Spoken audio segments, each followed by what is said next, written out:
Happy Thursday and welcome here to another edition of Husker Online Headlines. Sean Callahan, joined by the always very orange Steve Sipple, as orange rocking a new polo shirt there. Yeah, Mr. $12 Sipple. at Target. I told you yesterday I was going to get a belt. So I whipped into Target. I knew right where the belts were because I bought one a couple years ago. I went to get a belt, 32 to 36 waist, right there.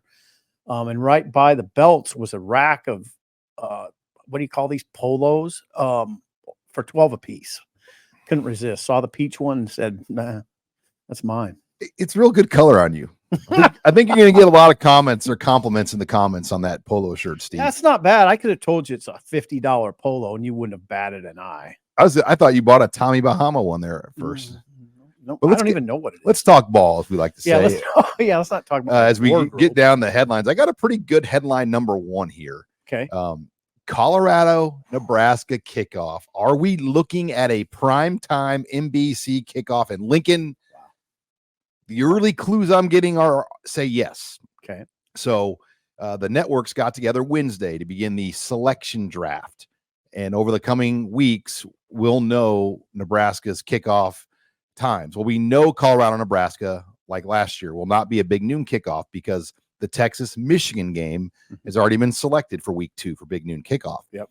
And logically, Deion Sanders has a lot of value still for ratings, especially in September. So does Nebraska. And Nebraska. But September, Deion Sanders brings ratings. We saw that last year. It's a no-brainer. And so, anyway. It's a no-brainer. The early pieces have been starting to move for this game to be primetime. And I got a couple things thrown my way here before the show started. That NBC's already kind of, making some calls, getting some things figured out to possibly have that game as the primetime game. So if that does hold true, wow, we're talking about a magical stage and night similar to 2014 Nebraska-Miami. Yeah, we always say that one. That one's for sure. Is there any other that come to mind? Magical. Well, the first Big Ten game in Lincoln was Ohio State, Nebraska, 2011. Rex Burkhead in the rain. Yeah. The comeback, the Levante David. A lot of people left that game, remember? Yeah.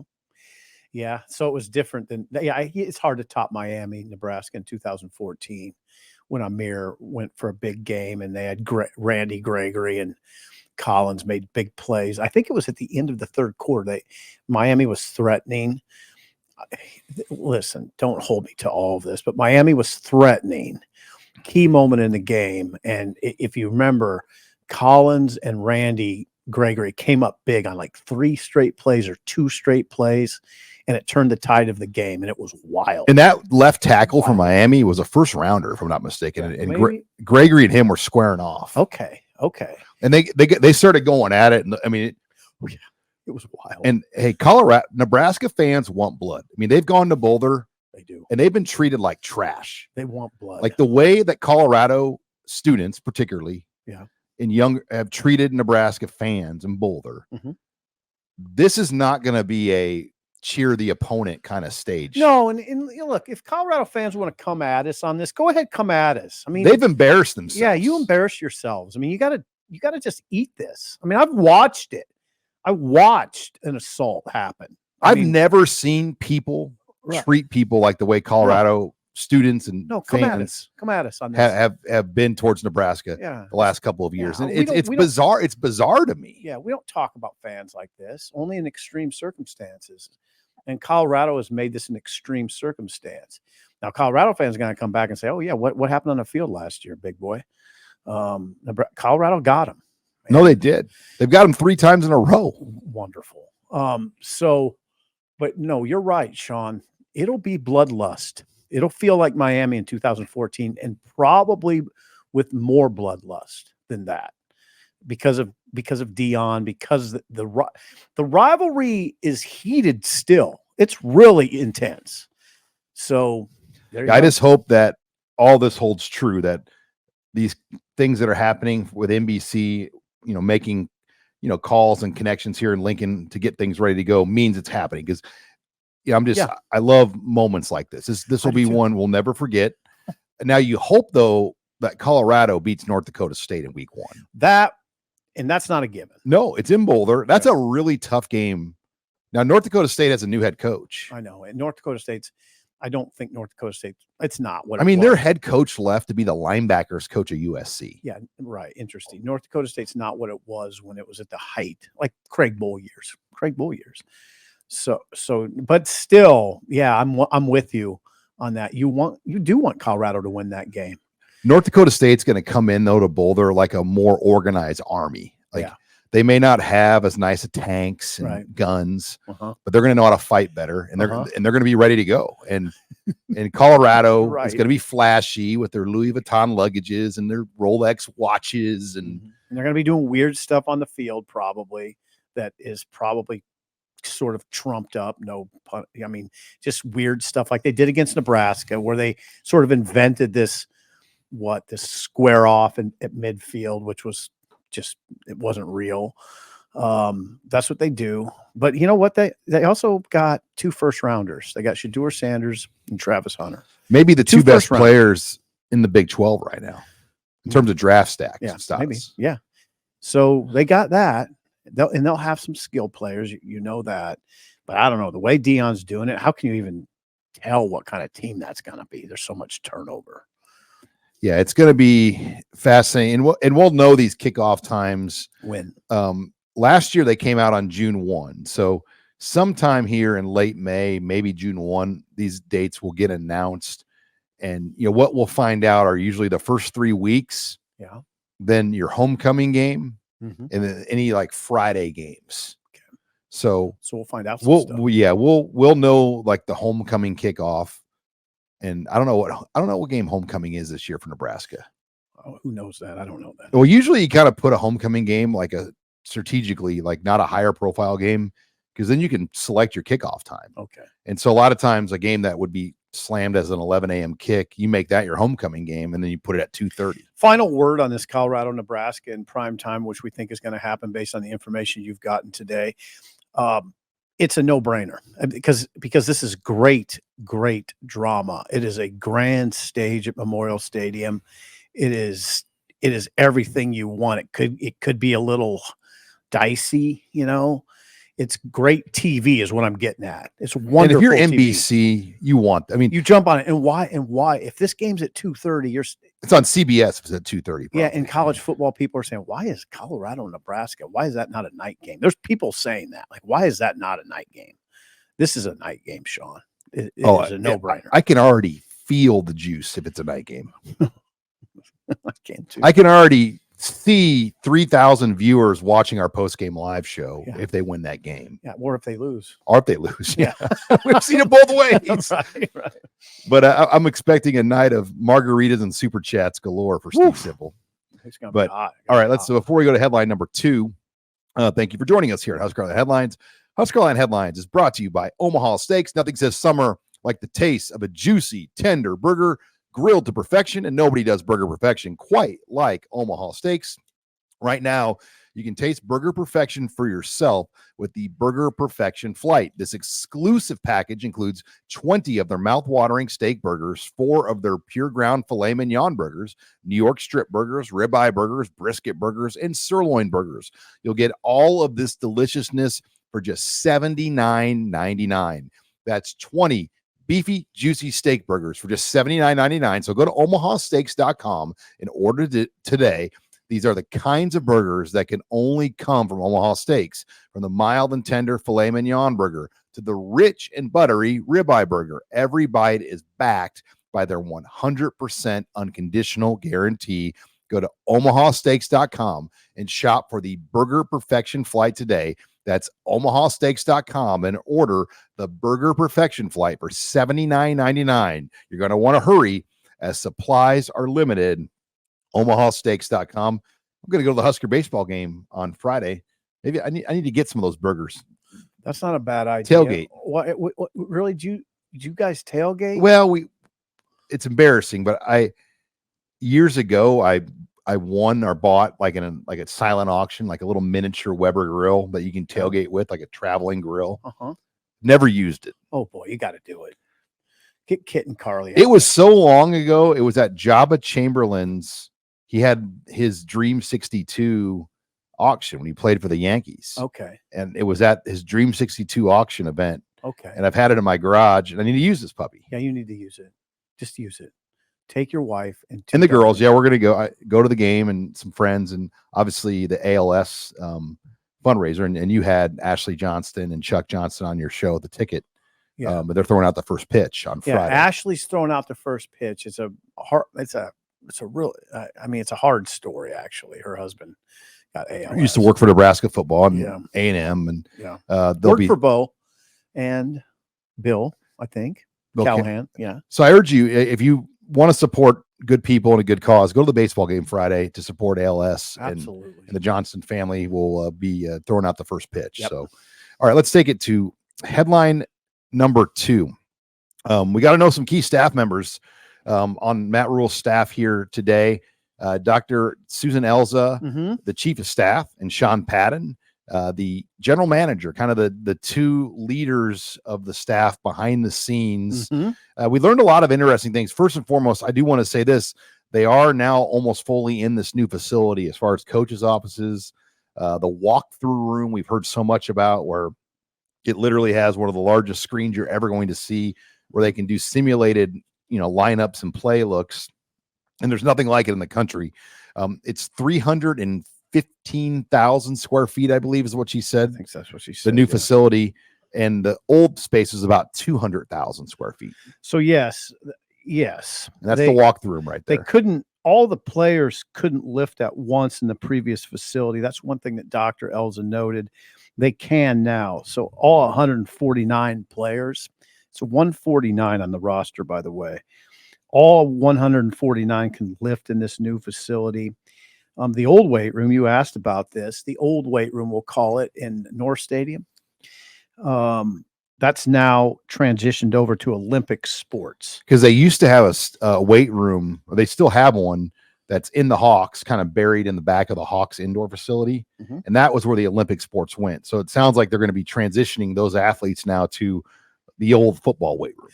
See, the other thing she noted, one of the other things she knows, that the coaches' offices overlook the practice field. What Sean Padden said, he had a good quote. I'm gonna have to find it in my notes. Oh, yes. We always talk about this facility as a recruiting advantage. It may or may not be, but there's no doubt about this. According to Sean Padden, this is his quote, it's emblematic of the effort that we pour into players.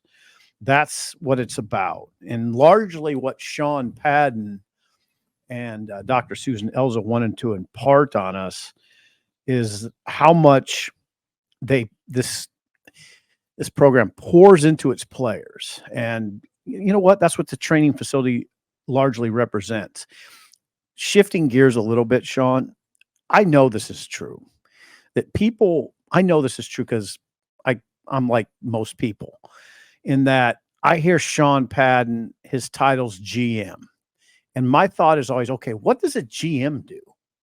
What does a college football GM do? Well, Sean did a good job of explaining what he does. So what he said is he's responsible for all of the recruiting apparatus. All of the recruiting apparatus, he said, runs up to me. Okay? That's your world, Sean. You know Sean Padden because of that. And he's the liaison to the collective as well. He's the main liaison to 1890. That's okay. Those are two very significant roles, right? He's dealing with player contracts. I mean, Sean Padden right there directly deals with that. Probably deals with Davis and Matt nearly every day, right? I would think so. He also helps with the scout teams. Now, that's pretty big. And he ran that spring league, which I never quite understand what all that means, but he runs the spring league, which was the way they practice, essentially.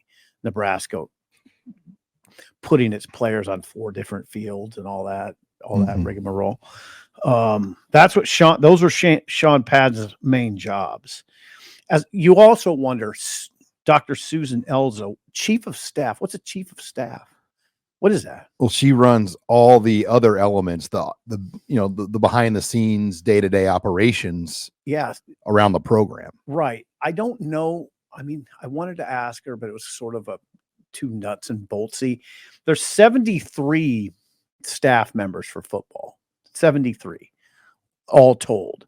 I think she would be the chief of staff for 73 people, not just the chief of staff for Matt Rule and his 10 assistants, or how many football coaching assistants there are. We're talking about a staff of nutrition people, weight room. You report to her first before she goes to Matt Rule. So she said she helps with recruiting also. She works with the top level administration.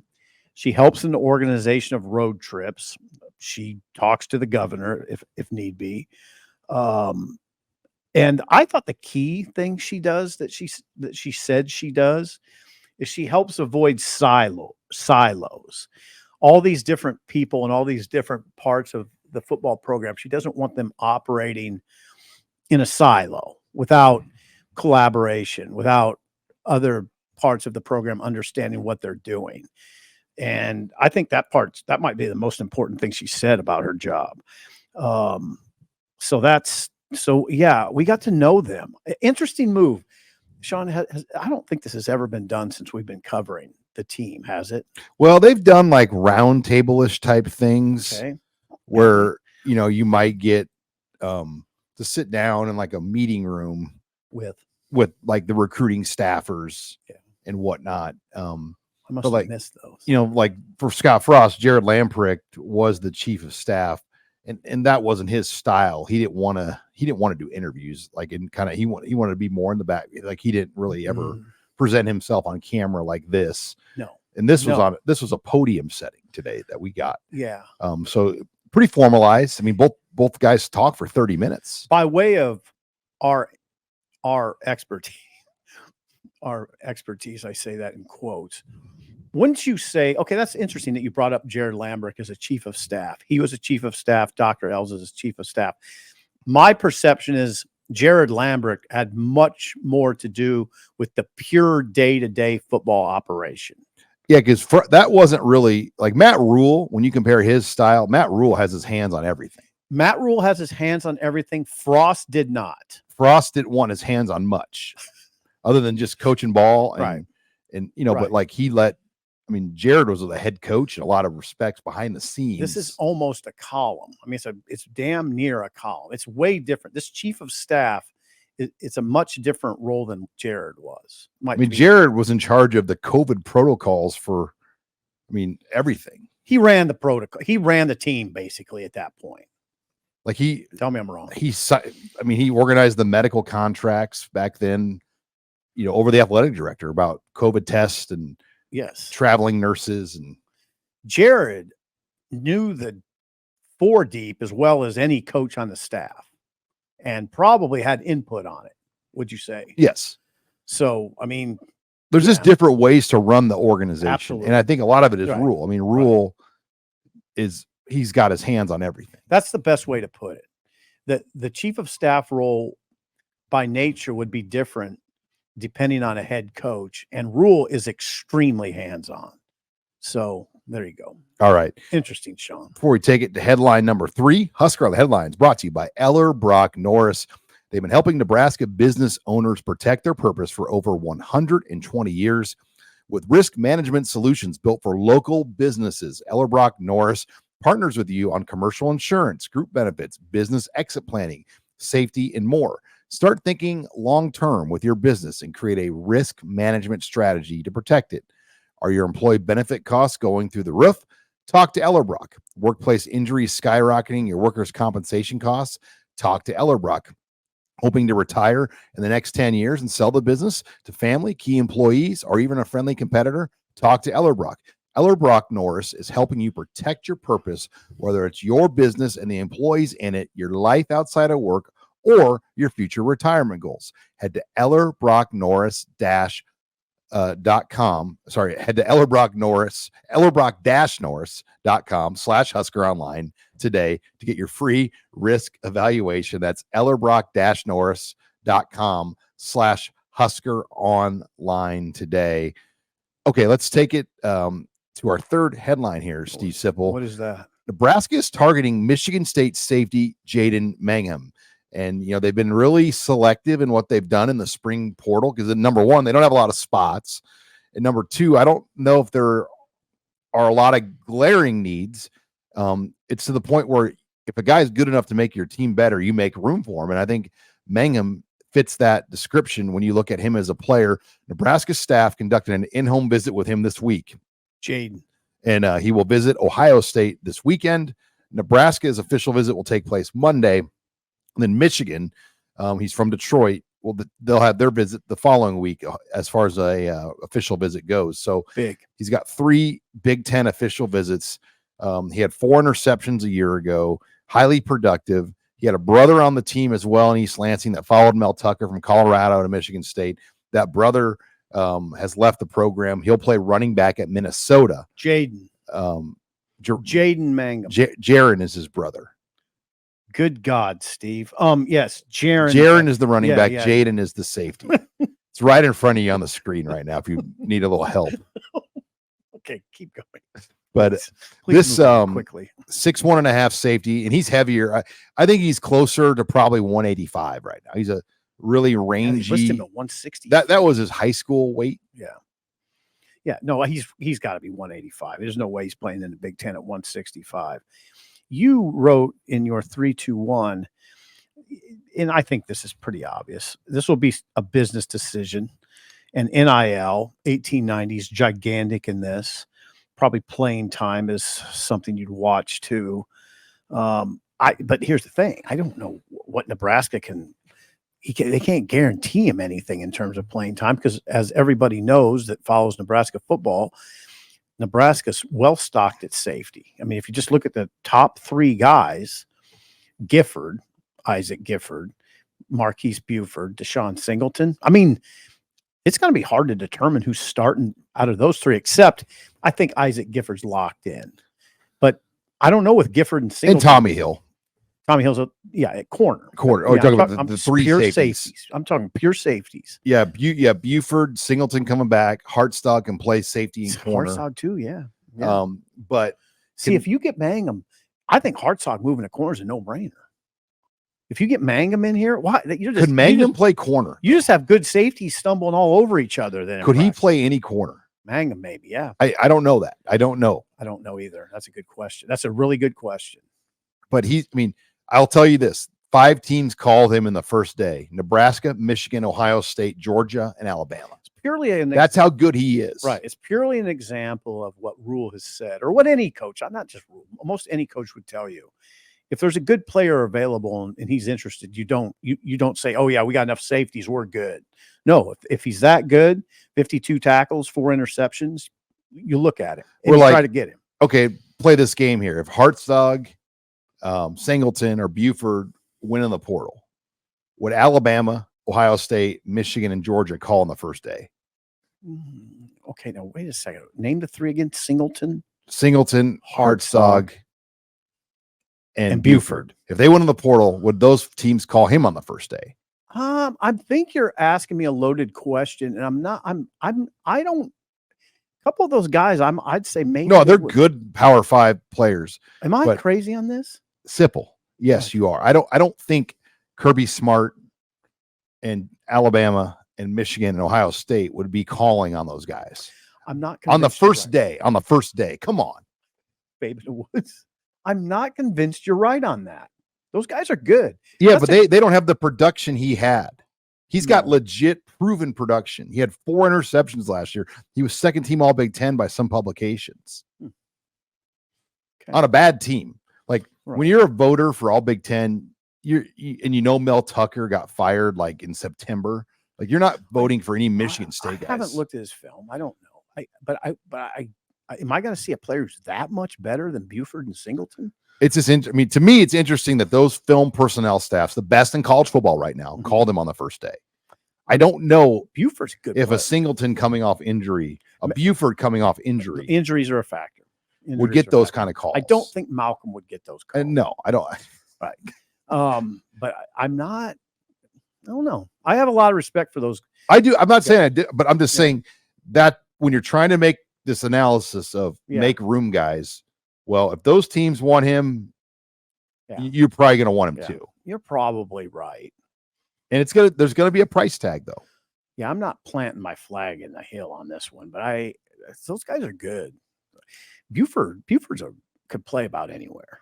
I mean, But yeah, this is the only real activity we've seen in the portal. This is big. I mean, this is a big visitor for Nebraska. It's fascinating. He's been here once before. June of 2021, he took a high school official visit here.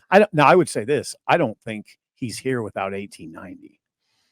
No, I mean, you can't even get in the conversation with a guy like this if you don't have a very well structured and well heeled collective. If you don't pass the credit check. Right.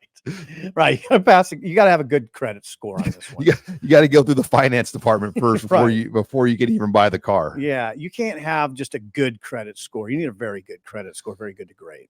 But like Michigan is not known for elite, and now maybe that's changed, but they have not really tried to go like crazy. And now Ohio State we know has. Yeah, Michigan's known for winning a national title, right? Though. And they're known for winning Big Ten titles of late.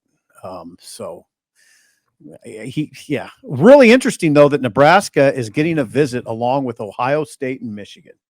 Good on Nebraska. Really. All right, good on Nebraska. Let's take it to headline 4. Husker on headlines. Before you go crazy on me. What's that? Before you go crazy on me. Husker on headlines is brought to you by Heartland Red, Lincoln's quality deck builders. And who doesn't want a great deck? This is the time of year you're like, man, these 60-degree, 70-degree days, you want to come home after work. You want to enjoy a great outdoor backyard space with a brand new deck. And, if you're looking to upgrade or build a deck, Heartland Red has you covered. They're based here in Lincoln, locally owned. They do custom composite and PVC decks, both residential and commercial, small decks, large decks, pool decks, standalone decks. They do lighting, column wraps, privacy walls, underdecking, you name it. They do all the things that you see in the magazines that you'd want to take to your house. They've got a local showroom as well here in Lincoln where you can take a look at all of these products that they sell.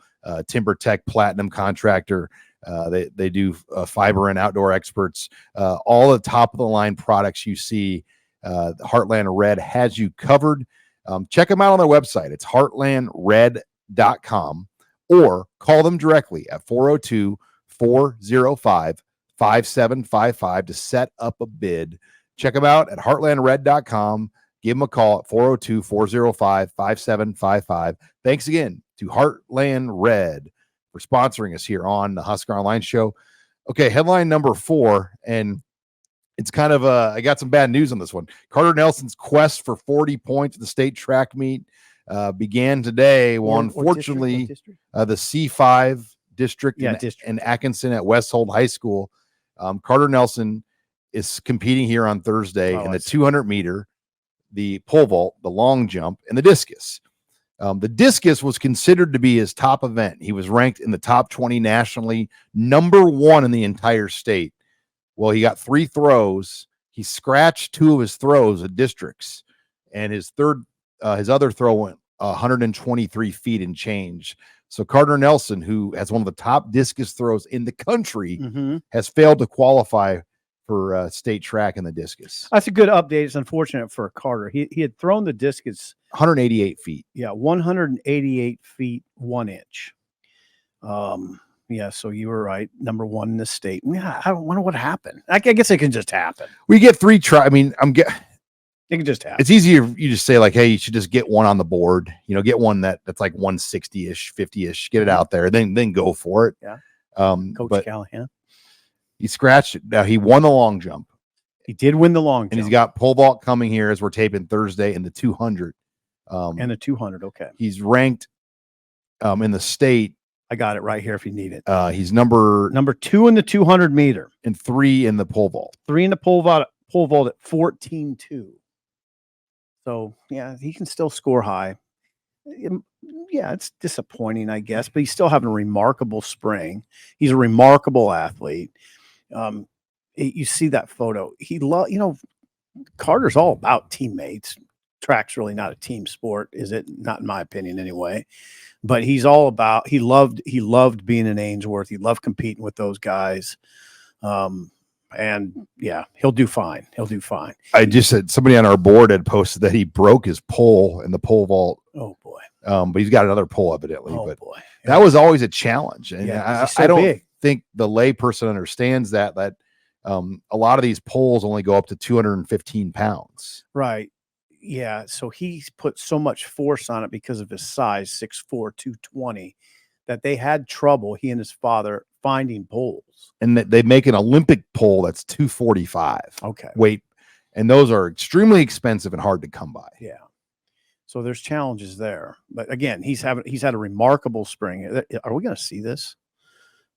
That's him. What's Megan have here? Oh, that's his indoor vault at South Dakota. That's pretty good. And that Look at that. Hey, this was like 1 week after state basketball. He's a freak athlete, like Sean. That was 1 week after the state basketball tournament. Athlete. He's a freak. I mean, that's what we're dealing with. I mean, try pole vault. Okay. Yeah, he's an amazing athlete. He's going now. I keep saying it, and I'll say it again. I don't mind. Get him ready. He'll be here in June. Give him a crash course in that offense. Get him ready. He'll be a weapon. I saw it in Hawaii. He'll be a weapon. And I spoke to a track coach this week. Ran track for the Huskers as well. Big time track coach in the state right now, and he said that Carter Nelson is one of the best all around track athletes he's ever seen come through this state. Mm-hmm. And that's what's crazy. Is he could go to college and be a decathlete. Good God. I mean, the only thing he'd have to tune up is a mile. Yeah. But for most decathletes, that's always that's the hardest one. Yeah. Yeah. Because you throw, jump, run. I mean, yeah, that's a lot. And look, he's the teams have asked him to do track. Jake Nelson has told me that he's interested in going to the NFL. Right. Yeah. And I don't want to go overboard with that whole talk. I'm not going to project him as, the next Dave Casper or anything like that.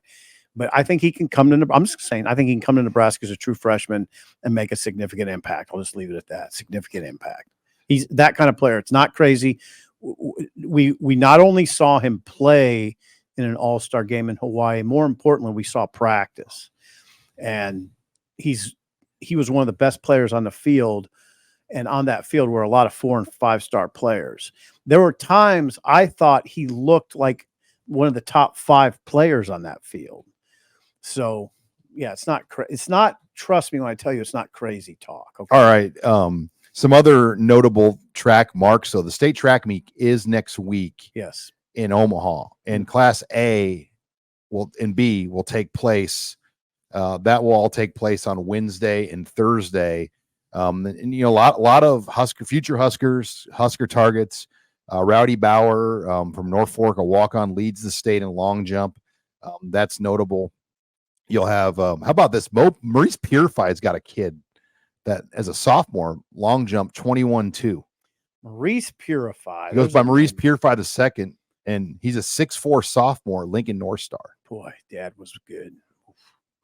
I always go when I talk about big receivers. That's the guy I go to first. Maurice Purify, maybe Quincy and Nunwa. Right. That's like the first big-bodied. I mean, Wilson Thomas was one of the, but not even in the same league as Maurice. God Purify. Bless Wilson Thomas. He had a nice career, but Maurice is. But like Maurice Purify is the standard of the Steve Sipple all big body team. Yeah. Yeah, I'll say all big body receiver team, all big body, and then I'd say Quincy, right? Quincy Nunwa. The A&M touchdown pass to Zach Taylor to Purify, it's beautiful to watch. Right, and it's exactly why part of the reason I like those big receivers, because I'm sure the conversation was, hey, Texas A&M's corner's 5'10", just run to the like a box him out, like you're going up for a rebound. Run to the corner of the end zone and box him out, and Zach will throw it up for you, and it'll be a touchdown. And that's what it was.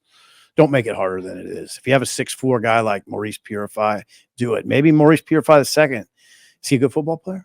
Yeah, he had a good sophomore year. Now is he a D1 level prospect? Yeah, it's hard to say, but that long jump number should get your attention. It sure does for a sophomore jumping that far. Yeah. Christian Jones, West Side. not running the 100, didn't run the 100 at districts. So I don't know if that's an injury deal, but he did qualify in shot put. He goes 54.3 1/4 as a linebacker. Donovan Jones is going to take part in 3 events at state, ran 10.88, 22.1 in the 100 and the 200. And he's also on North High's 4x1 team. Preston Okafor, future Husker walk-on, ran 10.88. Caden Vermas, in his first year of running track, he's qualified for state in 3 events. And Caden wants to come up. We got to get Caden back in the studio this summer. Yeah, we need to. They want to come up here, so we'll get him up here again. There's another Cotton, by the way, Keenan Cotton at Westside, man, the youngest of the Cotton brothers. He ran 10.96. He's faster than that. I think he probably held back a little bit at districts. Okay. He could win the 100. So a lot of names to watch. Ryman Ziebert ran 49.84 in the 400. Oh boy, man. All right, good list, Sean. That's a good list. So yeah, you'll. There's Ryman. Okay, Ryman Ziebert. Tight ends. There's a lot of tight ends around here, Sean. Tight end central. Tight ends all over the place. Jet Tinglehoff at Elkhorn North. That's Mick. He's related to Mick Tinglehoff. If he's not, it'd be really strange. Like, he's Elkhorn North's best football player. He could win the 400 though. He's a 48, 49 type guy at his peak. But yeah, I'm excited for state track. Unfortunate Carter Nelson couldn't get in the discus because he was favored to win the all-class gold. I've never seen that happen. Wow. Yeah, not just an unfortunate day.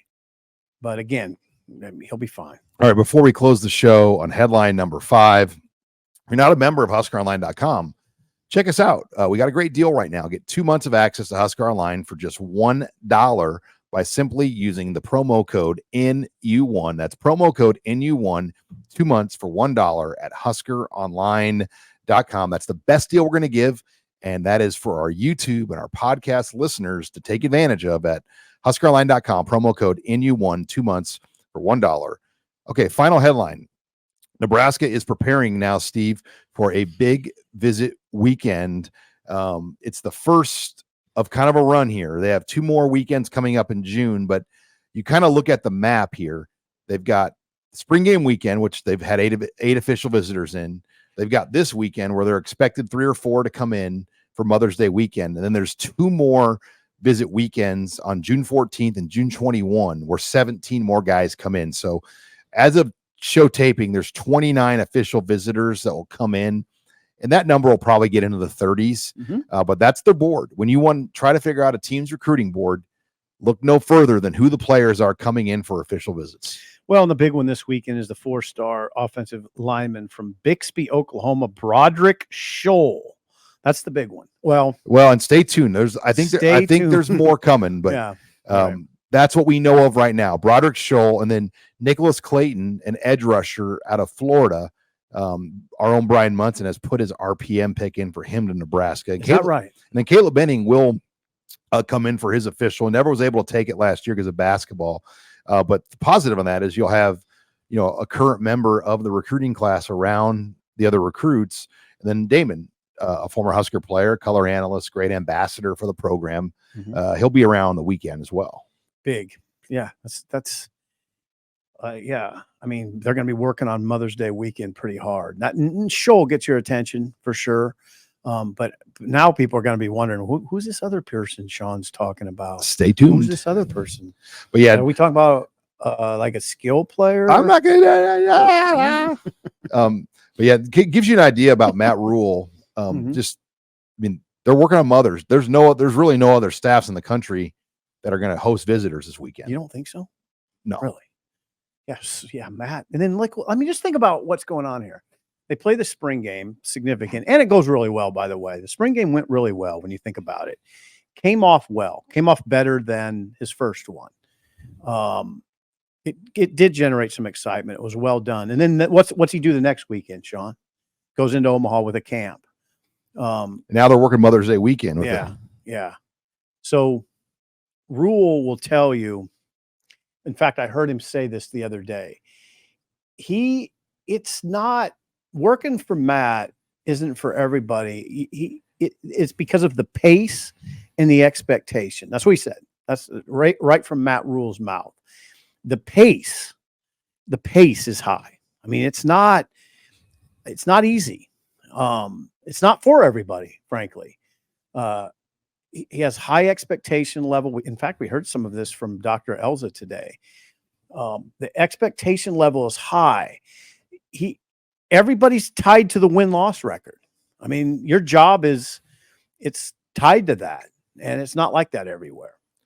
One thing we found out a lot about today, and we talked earlier about meeting with Dr. Susan Elza, the chief of staff, and Sean Padden, the general manager. We learned a lot, Sean, about the operation. We did. We have to write about it. I mean, we're not going to write about it all today, but we're going to write about it because I think there's a lot in that talk that people need to know. Yeah. And then, or just watch the video. Recruiting wise, though, one of the reasons why you might bring a higher profile guy in right now is because everybody's fighting for those June weekends. Okay. And some of these players are, they have their pick of Georgia, Alabama, teams like that for the June weekends. Because those are the premium tables in the restaurant, the June recruiting weekends. Yep. And some of these guys, Nebraska probably couldn't get in June because they've already got Alabama, Georgia, Michigan, you name it, in those weekends. Yeah. So that's why maybe this weekend you're going to see Nebraska bring in some higher profile guy like that we know about already coming in, Scholl, just because they can get him in here now. Right. And this is their opportunity. And you might only get one swing at him. Mm-hmm. Well, this will be a big swing. And a new facility will be fully opened. Yes, and that's helpful. It's helpful. It's not I don't think I would call it's not necessarily a deal breaker in these conversations, but it definitely helps. Definitely helps. And we need to, I think Dr. Elza kind of hinted that I think we're going to get a tour. Yeah, we'll get a tour. I need a tour.